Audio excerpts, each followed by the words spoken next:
Welcome to People Doing Physics, the podcast that explores the personal side of physics at the Cavendish Laboratory at the University of Cambridge. Hi, I'm Vanessa Bismuth from the Communications Office. And I'm Charlie Walker, a researcher at Cavendish Astrophysics.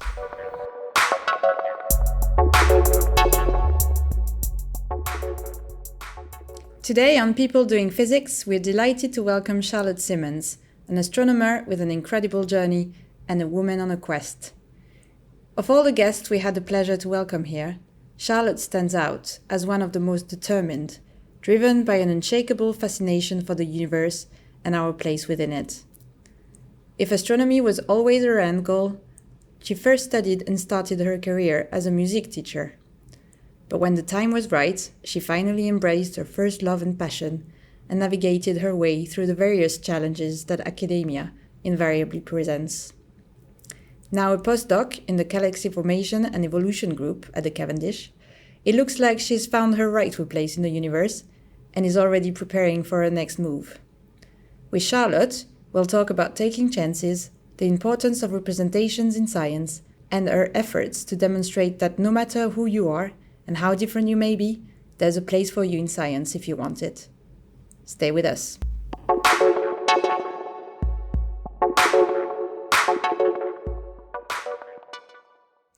So welcome, Charlotte, and thank you for being with us today. Hi, thank you for having me. That was a very lovely introduction. Thank you for that. So, Charlotte, you grew up in South Africa before moving to Chile. Can you tell us about your early years in South Africa and how the clear skies might have influenced your fascination with stars and the universe?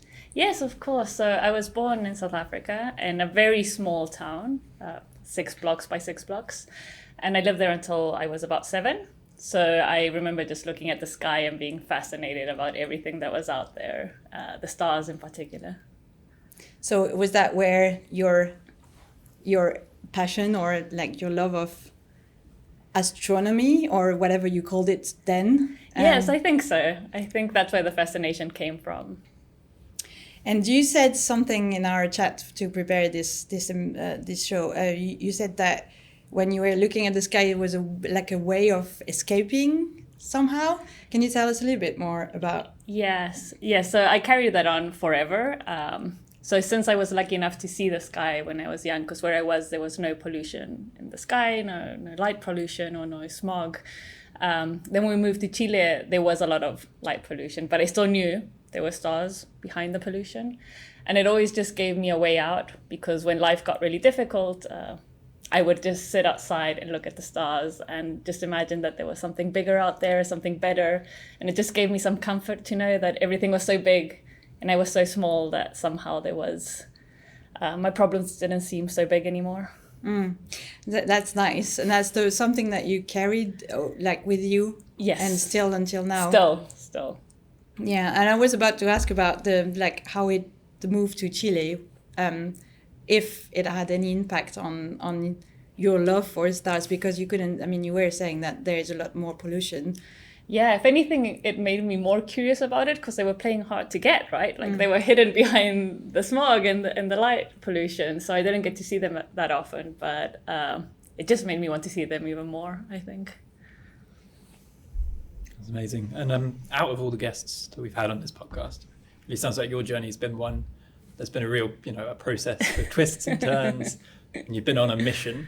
So could you rewind a bit and just kind of share with us some of your key moments along the way that brought you to Cambridge, where you are today? Yeah. So I left high school when I was 17. We moved to Australia with my family. I didn't have much of a choice in that. While I was there, I worked as a receptionist for a year, made some money, got a scholarship to study in Chile to go back and be independent. But unfortunately, the university wasn't the best at science. So I went for my second love, which was education and music. So I studied to be a music teacher. I did that. It took about 5 years. Then I worked a year or two in a public school. And then finally, the circumstances changed and I was able to do astronomy, which is what I always wanted. And brilliant. I was able to switch. Yeah, that's fantastic. And so starting at school then, How did you find it? And you mentioned to us that you did a lot of self-teaching in your school years. So would you say that helped shape your process to learning or equipped you for where you are now? Yes, for sure. I think the most useful thing, in my experience, when you're doing research, is not the knowledge you have, but just if you know how to learn and how to approach new content and new problems. And given my maybe kind of unique circumstances, I also went to a school that wasn't particularly good, especially when it came to science. So I just had to learn the things that I really enjoyed on my own, which were math and physics. That also means I have a huge gap in anything else that's not math and physics, like biology, for example, and geography. Oh, who cares? But it definitely gave me a leg up because now I know how to learn. I can just approach a new problem and fall into it and be happy and successful. So how did you self-taught? Like, what did you do? So most of the time I would steal my older siblings' books. So I have several siblings, but one that really inspired me to do science and to become who I am today is my older sister, Jocelyn. So she is a computer scientist and is a professor right now in Chile. And so she's 8 years older than me. So when she was in uni and had her calculus books and algebra books and things that I thought were really fun, I would just kind of steal those and try to learn on my own. Because it just sounded like a fun little problem to solve. That's how I got into it. And so you went through the journey quickly, but I'm quite interested to go back to that. So you left school, you went to Australia, you did a few jobs here and there, then you went back to university, you studied to be a student, music teacher. And then you decided to pursue astronomy. And so what motivated you to finally follow your passion at the age of, what were you, 25? I started my undergrad when I was 25 in astronomy. It was mostly that I could finally do it. Yeah, so it was always the plan. You wanted to do it. It wasn't the plan. I'm not good at planning, but it was something I wanted to do. Yeah. And as soon as I could, I just went for it. I don't think age is an obstacle for learning or for doing new things. So as soon as I could, it was worth it to just try. But it's not so much the age, but like you were already doing something else. Yes, that was actually very difficult, transitioning from education to astronomy, because when I was teaching in a school, I felt like I made a very big difference. It was a public school. I interacted with a lot of children, and I felt like I made a very big difference in their lives, whereas moving to astronomy felt a bit selfish in a sense, because science is fun, but you don't impact the world in the same way. So it was difficult in that sense to make the switch, but that is why I do a lot of outreach and education now. In astronomy. And we'll talk about that later. But in the meantime, can you tell us a little bit more about your undergrad studies and what you did in terms of, because you did some research straight from the beginning? Yes, so I was very determined when I started my undergrad in astronomy that I knew I wanted to get a PhD in it, and I knew I didn't want to do a master's. So in Chile, the degrees are very long. The undergrad is about 5 years, a master's is 2 more years, a PhD is another 5 years. So I wanted to skip as much of that as I could. And I wanted to do a PhD in Europe because I really wanted to leave the country. And so in my second year of undergrad, I went to talk to one of the professors who taught me an intro to astronomy course. And I basically just begged him to give me a job. Like, I would make coffee if it was necessary, but please just let me come to the group meetings and learn. And he gave me much more than that. He helped me plan my way and gave me a job in research. And I ended up publishing 2 papers as a first author, as an undergrad. Went to conferences, had an office. It was a lot more than I expected. And it gave me a very big leg up in my journey in academia. Did that comfort you in your, in a way, in like, that's what you wanted to, where you wanted to be and what you wanted to do? Because I guess it's one thing to like be really interested in a subject and then study it and then do the research, and there's like many pitfalls and moments where you can just say, well, actually, I like learning about stars, but do I want to study them? So something that it really helped me with was I felt very valued at the moment, because I was being given these opportunities that most people don't, and I'm very aware of it and I'm very grateful for them. But that also gave me motivation because I was working really hard, but also I was being rewarded so much for my work that it made it feel worth it. So that helped a lot. So it's funny you said you don't usually do plans, but you have things you wanted to do. Because from our previous chat, it sounded like you pretty much did have a plan. You knew you wanted to go to Europe, and then you kind of knew what that would require and what would look good, while you were having your PhD interviews and things. So can you tell us a little bit more about how you set out to achieve what you wanted to do? Yeah, of course. So when I say I don't plan, it's more that there's a lot of things I would like to do. It doesn't mean I'm going to, do them. But in this case, I sat down with my supervisor in Chile, Franz Bauer, and we had a little chat. He asked me what I wanted to do. And I said I want to do a PhD in Europe and I don't want to do a master's. I cannot do 2 extra years of studying. It will kill me.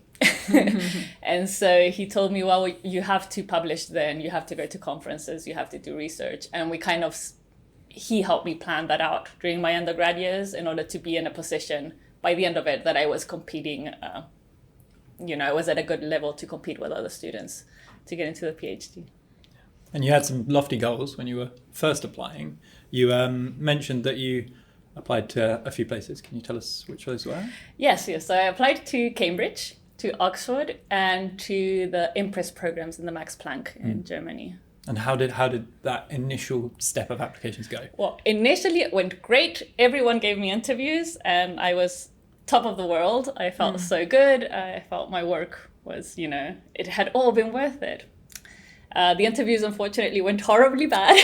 Could you tell us a little bit more about why that was? What was it about the interviews that... I think I can't blame the interviews or the places entirely. I think I was selling myself as something that I'm not. I was very much trying to fit into a profile of what I thought a scientist was. And I had, what we see in the movies. People are really smart. They're very good at doing equations. They know everything at the drop of a hat. And that is just not me. And I sold myself like that in my CV. You would see I had publications and stuff, which sounds really impressive and pointing towards that kind of profile. But then you meet me and I'm not like that at all. I have to Google a lot of things because I forget things. Like I won't do equations on the whiteboard if I'm not prepared for it. And so these places were just not a good fit for my profile. And I just want to drill down into that idea for a second. So how have you come to realize that maybe it's about selling yourself rather than selling an idealized version based on, Hollywood scientists? I think through experience, through getting a bit older, and just through rejection as well, because I did not have a good success rate with what I was trying to do. And I think when I finally made up my mind that I might be okay leaving academia, and I'll just try to sell myself the best as I can. I know what I'm good at. I know what I'm bad at, so I'm just going to sell what I'm actually really good at. And it worked. And I just kept on finding jobs after that. Well, we're glad we still have you here. And we'll come to that in just a little bit. But first, so these setbacks, these initial PhD rejections, could you sort of tell us a little bit about your reaction to those rejections and then what you did next and how that helped you find your way through? Mm-hmm. I would love to say I reacted in a mature way, and I didn't. It was horrible. I felt like I had lost my time. I wasted all this effort on nothing. I'm not good enough. And I think I see this a lot in students and other colleagues as well. We tend to tie our worth as a person with our worth as a scientist. And so when someone rejects you for a job, you're not just not getting the job, you don't have value as a person because your identity is so tied with your job that you're nothing without it. And I'm very grateful I went through this because that's how I kind of learned how to separate it. I am myself if I'm an astronomer or not, or if I have a job or not. And so now the rejections hit very differently when they come because they're not rejecting me. I'm just not the right person for that job at that time. It's a very healthy way of looking at it. Yeah, but sure. It took a lot of time to get here. And is that message you try and get out there to people who you work with now? Yes. Because in the end, if they don't want to hire you for who you are, you probably don't want to work there either. And it takes a long time to accept that, but it's a good thing to think about. in the journey. So how did you find the people who did decide to hire you? So for the PhD, it was very much kind of luck. A lot of the process, I think, for all of us in academia is you have to be good, you have to work, and you also have to be very lucky and know the right person at the right time. When I was finishing my undergrad, I happened to work with a postdoc who had a friend who was working at ESO doing a fellowship, and he needed a student for 6 months. So I got a studentship at ESO. ESO, for our listeners? Yes. Is... European Southern Observatory. So they have offices in Santiago, where I was from. So I worked there for 6 months. And while I was there was an internal email that came out from Anne Berham, who's a professor in the University of Geneva. And she was looking for a student. And it was a bit outside of the normal application times. So I just sent her an email like, hey, I haven't finished my undergrad yet, but here's my CV. And we had one Zoom chat that was like 20 minutes. We didn't talk about science. She didn't make me do equations. We just clicked, we laughed a lot, and she offered me a PhD by the end of it. And that was it. I said yes immediately. Where? In the University of Geneva in Switzerland. Yeah, and so it's all about taking chances, right? Yes. Yeah. But the PhD itself, I mean, it was great. You were signed up for the 3 years in Geneva, and you jumped on a plane, and you went off, and off you were to be a researcher in astronomy. But the PhD itself, I think, was a bit challenging. Yes, I did not enjoy my PhD time. By the end of it, I kind of wanted to leave academia and maybe just focus on outreach. It was pandemic during my PhD, so like 2 years of the 4 years were really weird. So that is part of the problem. But also I had 2 supervisors. So I had this lovely supervisor that I talked to via Zoom. We clicked, it was great. But I also had another supervisor who we didn't click. I can't blame him entirely for this, but we just didn't click. He didn't like the way that I think or the way that I approach problems. So I went from feeling very valued as an undergrad and having all these opportunities that no one else had to going to a place where it seemed that I was just never good enough. And it was really difficult. Yeah. But so eventually though, you got your PhD, yes. You published your thesis, and you still decided, like, you hated astronomy, but you yes. still decided to pursue, to continue and to go for a postdoc. So yes. How did you manage to bounce back from I love astronomy to let's continue and do a postdoc and let's... Well, I didn't hate astronomy per se. I hated academia at that point, Yeah. and the way academia made me feel. I still wanted to try to get at least one job because I wanted to know how it felt like just having one job where I could prove if I was good or bad. I wasn't sure at that point. By the time I finished the PhD, I thought I was a terrible student and a terrible scientist. But if someone gave me a shot, I was willing to try and at least be sure. Was it that I was bad? Or was I just in the wrong place at the time? So I really wanted to find that one job to make sure about what I would do next. And I was lucky. I got one here. Yeah, so what did you do? What happened? So I sent, I think, 4 applications for a postdoc. I got 2 interviews and I got 1 offer, which was this one. And I wasn't the first choice, so I had to wait like a month where the list went down. So this was a lot of luck as well.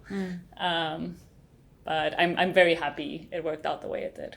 Did you find that the interview process for postdocs were like slightly less horrible than for the PhD? Oh, it was so much nicer. I had a chat with my current supervisor. We were all smiling and they were very happy with my style of communicating. It was always a bit like outreachy and jokey. They were perfectly fine with that. And also there were no expectations. I didn't feel like I was being tested to see if I was smart or good enough.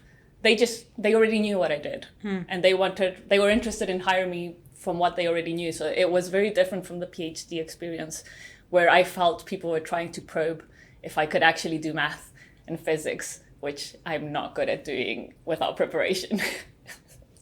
So what are you doing now? So now I look at galaxies that are far away with the James Webb Space Telescope mainly. Finally! Yes, finally, and it's been amazing. I love galaxies, it's so much fun. Do you do any research into black holes at all? Because we understand that you also very fascinated by those real things? I am. That was my first love. So my first papers as an undergrad were in what we call active galactic nuclei. So in the center of every supermassive galaxy, massive galaxies, we believe there's a supermassive black hole. And when that black hole is feeding, like things are falling into it kind of constantly, we call it active. So those were my first years in astronomy. But now I just look at galaxies and I try to avoid the ones that have these active black holes in them. So what are you, do you want to delve in a little bit more into it? What kind of galaxies are you looking at? What are you looking for? Yeah, so I have an elevator pitch. So the elevator pitch is that after the Big Bang, the universe was dark and neutral. We had no stars yet, no galaxies, nothing, just neutral hydrogen, pitch black. But as the universe expanded, it cooled down enough that structures could form and we could get the first stars shining in the first galaxies. And as they started shining, they started like shining little bubbles around them. And as those bubbles started to overlap, we got the universe eventually that we know and love today, which is full of light.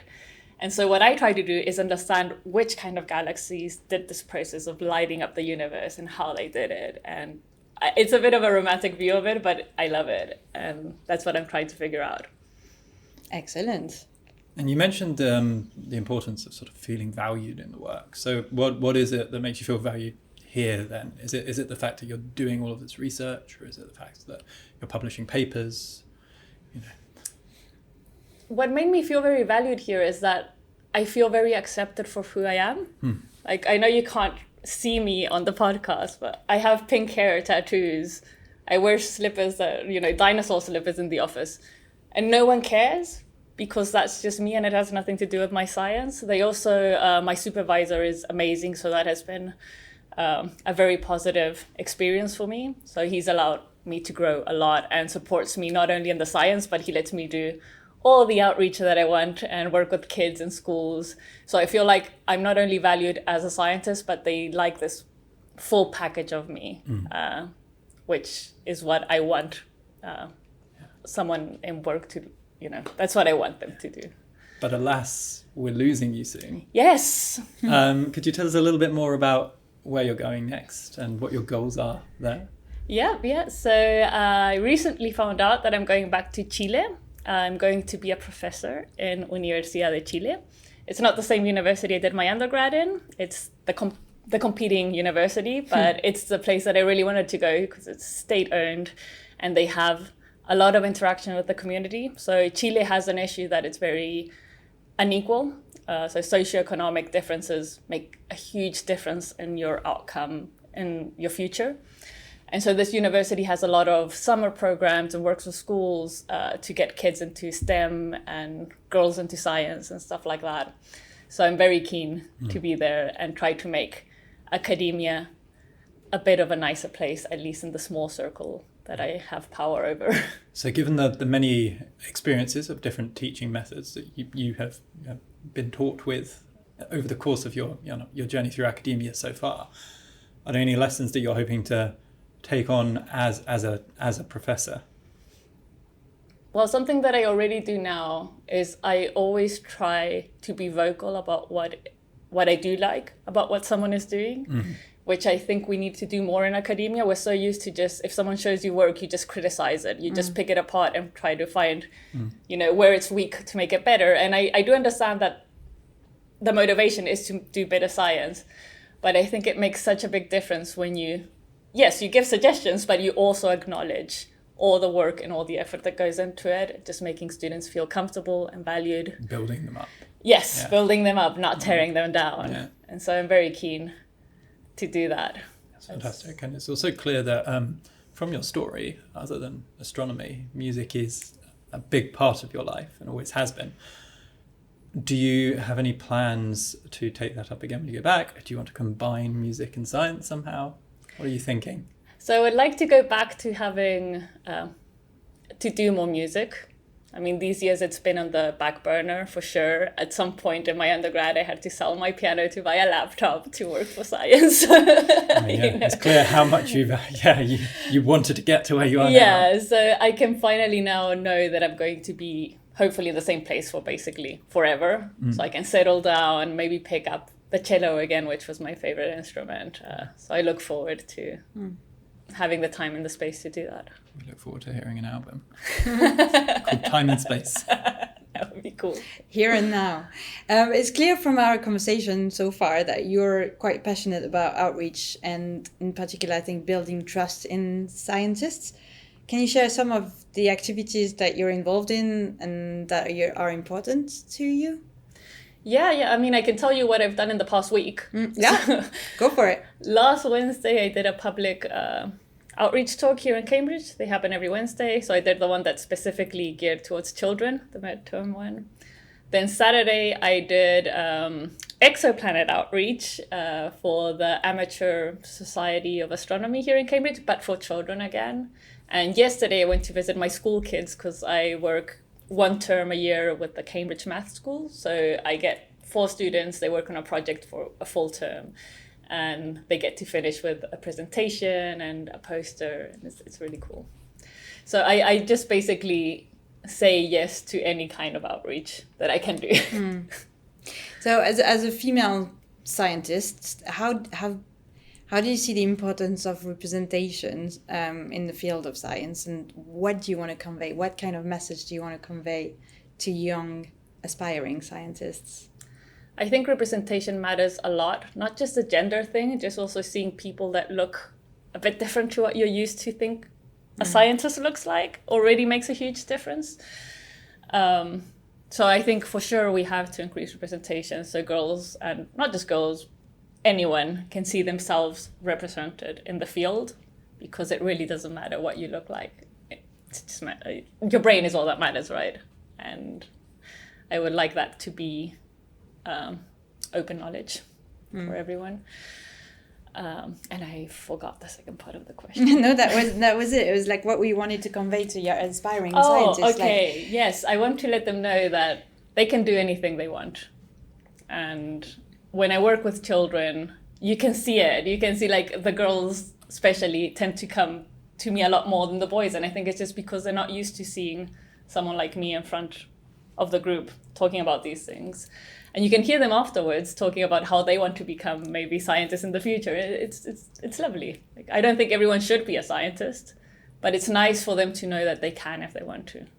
Yeah, that's what we were kind of saying. You know, if you want, there is a place for you. Whatever you look like, there is no mold that you need to fit in. Yes. And that's like outreach is the best way to do that, right? It's like being out there and being visible and saying out loud and to as many people as you can. Yeah. These kind of things. And you're also, I mean, you're helping us on social media do this kind of also this kind of outreach work. So thanks for those efforts as well. So you've already given loads of advice, but if you had one piece that you'd give your younger self staring up at the stars in South Africa, what would you say? Well, a couple of things. One is that things can and will get better. And the second is take some time to look at yourself, whoever you are. Figure out what you're good at, figure out what you're bad at. Don't sell what you're bad at. Don't sell what you're not. Sell what you are, because everyone has a unique profile. You sell that. Sell what you enjoy and what you're good at, and you'll be fine. Whatever path that takes you to, you will probably be happy doing it. That's great advice. Thanks so much for your time. Thank you for having me.